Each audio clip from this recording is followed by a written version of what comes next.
In today's Take 5 tutorial, I'm going to introduce you to a formula to help you create compelling stories for projects you've created. Stories are key to helping people decide if they want to work with you, invest in your project, or refer you to someone else. Big idea number 1. I believe there's a good story within every project you've done.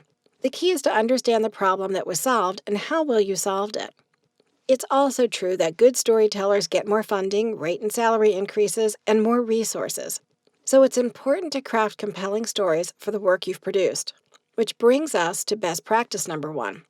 Look through your portfolio and select 3 to 5 projects that have had the most significant results in the previous 3 years. The way that you do that is big idea number 2. Follow the PAR formula to craft your story. The PAR formula stands for problem, action, result. To use the PAR formula, answer these 3 questions. First, what problem did the project solve? Second, what actions did you take to do this project? Third, how successful were you in solving the problem? Let me explain with a story of my own. Meet Eric. Eric is a high-end PowerPoint designer who knew he should be making more money, but didn't know how to craft a compelling story to get him where he wanted to be. I asked Eric, "Tell me about your most significant accomplishment." He said, "Well, I designed a PowerPoint presentation for a conference." Not impressive. So I asked, what presentation and what conference? It turns out that Eric designed a presentation for his company's new CEO. Not only that, but it was for the company's worldwide annual investor conference. Not only was this new CEO's credibility and integrity at stake, but this type of presentation is supposed to drive share prices up. Big difference from just designing a conference presentation, right? Next, we talked about how he created the presentation. He said, "Well, first I designed it for the CEO's review." Again, that didn't give me much to go on, so I asked the same question in a different way. "What did it take for you to design it?" Eric said, "I worked with the CEO to understand what impression and experience he wanted the audience to have.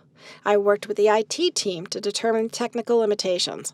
I collaborated with illustrators, 3D artists, animators, and content writers to create all new images and content.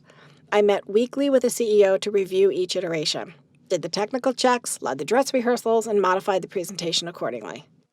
Oh, and we were ready to go 2 days prior to the conference." Wow, that's impressive.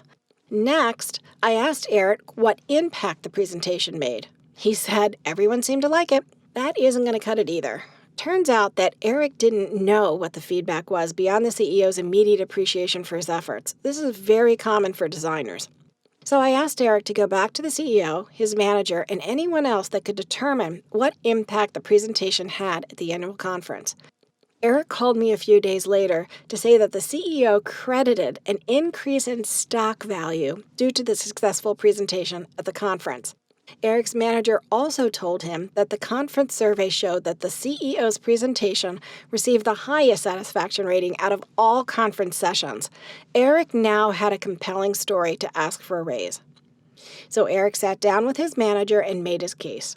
2 weeks later, he was offered the role of communications officer, overseeing C-level communications with a $15,000 salary increase. Which leads us to big idea number 3. In order to increase your value, you must advance your business acumen, meaning understanding how the work you do ties to your organization's business model and their goals. When you get down to it, all businesses typically work to achieve 3 common goals. First, increase revenue by offering useful products and services that people will pay for. Second, reduce costs or improve efficiencies to improve the bottom line. 3, improve their brand value, which ties to increased revenue. Best practice number 2, when a project comes in, ask how it will impact the company, organization, or the team. Keep asking why until you understand how the project ties to one or more of the business outcomes we just discussed. The way I helped Eric was by asking questions that drew out key pieces of information that took his story from ordinary to extraordinary. Focus on developing stories based on your business impact. Use the PAR formula to craft it and work with a trusted advisor to make it as strong as possible. Thank you for joining me. If you like this Take 5 tutorial, be sure to check out the rest of the series and all courses offered by Gymnasium.